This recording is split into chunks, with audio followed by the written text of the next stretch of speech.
Buenos días, mi nombre es Verónica Paula Jiménez Moreno y hoy yo les estaré explicando acerca de la psoriasis. Para entender como tal las características de la psoriasis hay que saber qué es la psoriasis. La psoriasis básicamente se define como una enfermedad sistémica inflamatoria crónica que básicamente va a cursar como un brote. O algunos artículos básicamente lo definen como una enfermedad inmunitaria crónica y residente, la cual básicamente es causada por una predisposición genética o también puede ser combinada con lo que vendría siendo los desencadenantes ambientales, tales como pueden ser los traumatismos, el estrés, infecciones bacterianas, entre otros. Entonces, siguiendo con esto, la psoriasis básicamente va a estar caracterizada por lesiones como placas eritematosas, las cuales van a estar bien delimitadas con escamas. Y asimismo su distribución va a ser localizada, asimismo generalizada. Mayormente se va a encontrar en lo que vendría siendo las caras extensoras de los miembros, en el cuello, en el cuero cabelludo y asimismo las regiones lumbosacras. Entonces, teniendo en cuenta esto, hablando un poquito más de la epidemiología, vamos a encontrar que esta afecta desde un por ciento de la población hasta el 8% de la población y afecta a ambos sexos y ocurre a cualquier edad, pero hay una predisposición en la edad desde los 20 hasta los 40 años. Entonces, básicamente se observan de formas leves desde un 77% y aparte de esto, el resto de lo que vendría siendo moderados hasta graves, básicamente afecta hasta un 15% de la población.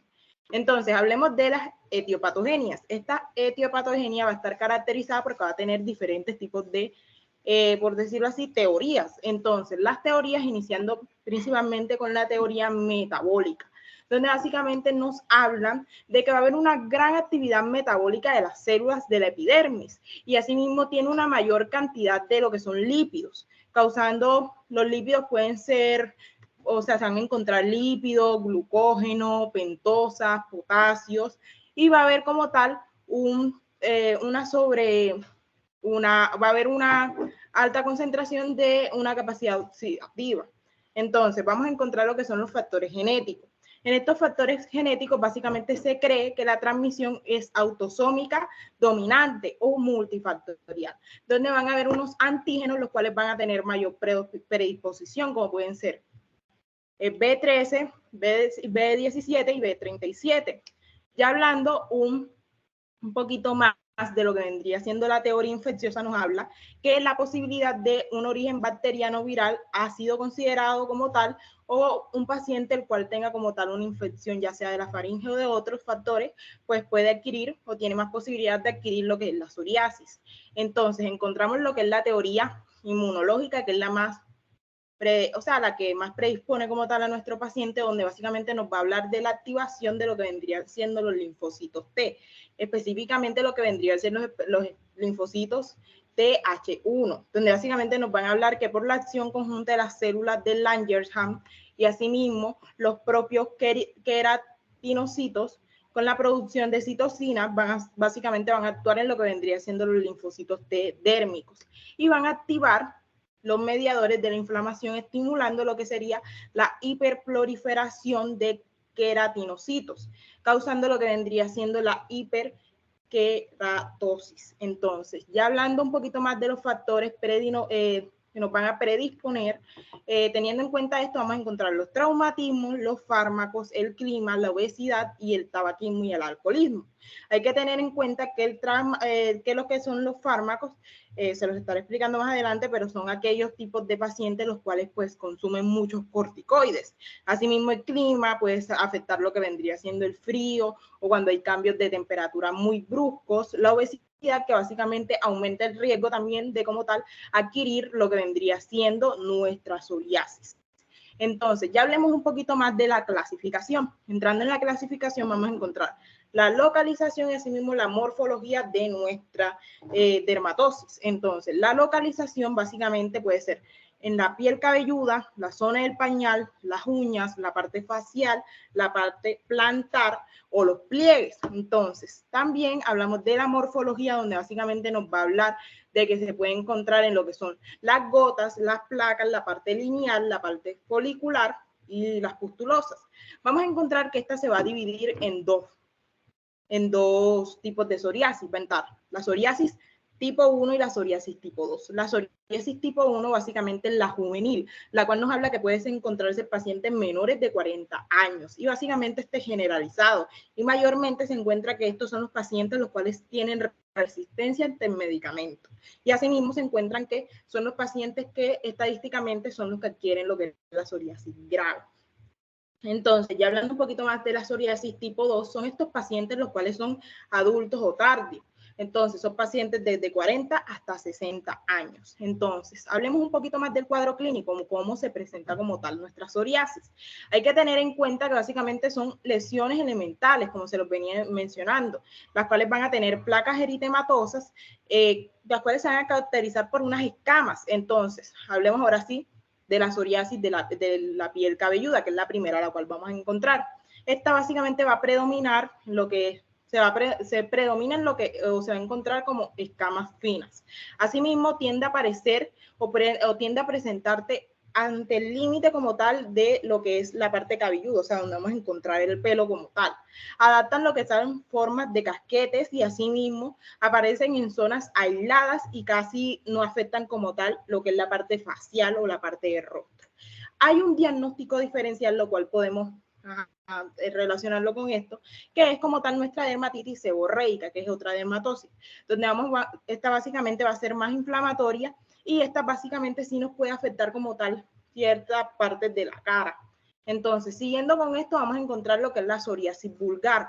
La psoriasis vulgar nos va a hablar de que básicamente es la más frecuente y se encuentra en las áreas extensoras, es decir, áreas como los codos, las rodillas, los glúteos, entre otros. Estos son eritemas y escamas que se agrupan como tal en unas placas con bordes netos. Van a estar características por las cuales van a tener formas y tamaños muy variables.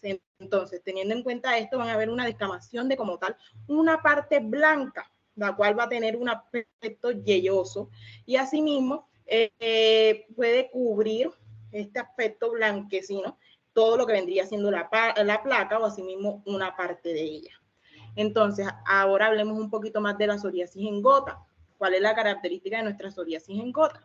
Nuestra psoriasis en gota tiene un inicio brusco del 30%. Aparte, predominan durante la niñez o los adultos jóvenes.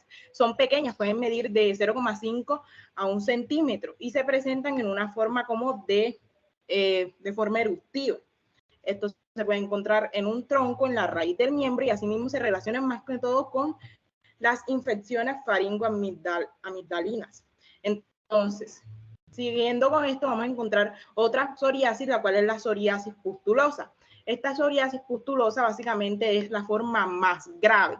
Va a estar localizada más o menos, vamos a encontrar lo que son brotes repetitivos de pústulas sobre una base eritematosa en palmas o en las plantas. Se seca esta dejando como tal lo que vendría siendo unas costras marrones donde básicamente va a reaparecer como tal nuestro brote, es decir, desaparece y vuelve y aparece en esa misma costra marrón. Entonces, siguiendo con esto, vamos a encontrar lo que es la psoriasis eritodérmica. Esta psoriasis eritodérmica básicamente afecta más del 90% de la superficie corporal. Va a estar caracterizada por un prurito intenso y el paciente puede presentar fiebre de 39 hasta 40. Esta afección puede afectar lo que básicamente es el estado general de nuestro paciente. Va a estar caracterizado porque va a tener piel roja con descamación superficial y puede desarrollarse de dos maneras. Vamos a encontrar la forma progresiva y la forma aguda. La forma progresiva básicamente es donde las plantas o las placas se van a extender y básicamente concluyen hasta llegar a generalizarse, donde solamente unas partes como tal se van o sea, no van a presentar esto. Mientras que la forma aguda nos van a hablar que esta es una respuesta nociva a un medicamento, principalmente lo que son los esteroides, y tras un brote básicamente de lo que son las psoriasis pustulosas, que se las venía explicando. Entonces, la psoriasis invertida, siguiendo con esto, la psoriasis invertida, donde hay una afección como tal de los pliegues, ya sea axilares, inguinales o mamarios. Este va a estar caracterizada por placas eritematosas muy delimitadas, muy bien delimitadas, y no va a haber como tal esta descamación característica de lo que es la psoriasis generalizada. Entonces, encontramos lo que es la psoriasis en la parte de las uñas. ¿Cómo se caracteriza esta psoriasis en la parte de las uñas?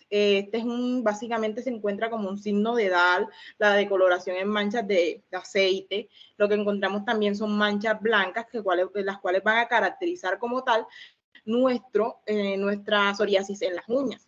Entonces, siguiendo con esto, vamos a encontrar lo que es la artropatia psoriásica. Básicamente, esta se manifiesta de un 10 hasta un 20% en nuestros pacientes y se asocia normalmente a lo que son las anicopatias.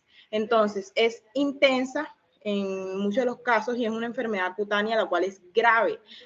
Son formas pustulosas, asimismo eritrodérmicas, y el factor reumático básicamente puede o suele ser negativo. Entonces, siguiendo con esto, encontramos lo que son los fenómenos isomórficos, los cuales antes de como tal llegar al diagnóstico diferencial se lo quisiera explicar. Esto básicamente es una inducción isomórfica a la lesión traumática. Estos pueden caracterizarse como tal como lo que vendría siendo se puede caracterizar o lo podemos encontrar en pacientes con vitivigos, con líquen plano y asimismo con pénfibo vulgar. Entonces, ahora sí hablemos un poquito más de lo que vendría siendo el diagnóstico diferencial. ¿Cómo podemos, tener un diagnóstico diferencial ante nuestra psoriasis? Vamos a encontrar una psoriasis en gota, unas placas escamosas pequeñas, psoriasis en piel cabelluda y psoriasis inversa. La psoriasis en gota básicamente es cualquier erupción medicamentosa maculopapulosa, ya puede ser secundaria a una sífilis o entre otros factores. Entonces, encontramos lo que son las placas escamosas pequeñas, las cuales básicamente nos van a hablar de que puede ser caracterizada por una dermatitis seborreica, dermatitis de zona de pañal, un líquen simple crónico, asimismo por erupciones medicamentosas y una tiña corporal. La psoriasis de piel cabelluda, que también podría ser caracterizada por una dermatitis seborreica o una tiña como tal la parte cabelluda. La psoriasis inversa, que puede ser por tiña, candidiasis, enfermedades de Paget, diferentes tipos de síndromes, los cuales nos afectan dermatológicamente hablando. Entonces encontramos otros dos aspectos donde van a estar las uñas, donde podemos hablar sobre que estos son diagnósticos los cuales son onicomicosis, puede ser por onicomicosis, otros factores de diagnósticos diferenciales.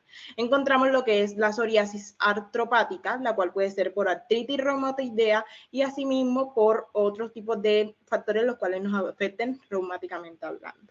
Entonces, hablemos un poquito más de lo que vendría siendo como tal nuestro tratamiento, cómo pues se trata este tipo de psoriasis. Es muy importante tener en cuenta que vamos a encontrar tres tipos de tratamiento. Puede ser un tratamiento tópico, una fototerapia o también podemos encontrar en nuestros pacientes un tratamiento sistémico. En nuestro tratamiento tópico hay que tener en cuenta que se puede tratar con corticoides tópicos, análogos de la vitamina D, combinado con corticoides tópicos, entre otros factores. Y hablando de la fototerapia, pueden ser por banda ancha o por banda estrecha. Y esto básicamente, aparte en esta fototerapia se aconsejan diferentes tipos de factores, los cuales más bien serían ambientales, las cuales el paciente pues debería como tal evitar. En los tratamientos sistémicos van a estar los retinoides orales, la metotrexato, los agentes biológicos, pero me quisiera enfocar un poquito más en lo que vendría siendo la parte de los corticoides tópicos. ¿Cómo podemos utilizar estos corticoides tópicos o para qué nos sirven? Básicamente los corticoides tópicos son fármacos los cuales son los más usados en los tratamientos de psoriasis. No manchan, no huelen y aparte no irritan y no, para evitar como tal estos efectos secundarios no se deben sobrepasar, solamente es un pequeño punto y el cual se va a usar como tal en nuestro factor el cual nuestra psoriasis. Entonces, ¿cuáles son las claves para utilizar nuestros corticoides tópicos? Básicamente hay que tener cuidado en lo que son los niños y los ancianos. Se debe restringir el uso de los corticoides potentes en lo que es la parte de la cara o asimismo en los pliegues o en las áreas finas, y evitar el uso de corticoides típicos muy potentes. No se debe sobrepasar, como se los venía mencionando, de 45 gramos semanales, ni en 3 meses de tratamiento seguido. Entonces, siguiendo con esto, encontramos lo que son los análogos de la vitamina D, que son los dos más mencionados como tal en nuestro tratamiento, donde básicamente su función es que reducen la proliferación e inducen la diferencia de los queratinocitos. Entonces, encontramos que los principales activos básicamente serían las calcipotriol, y entre otros. Muchas gracias.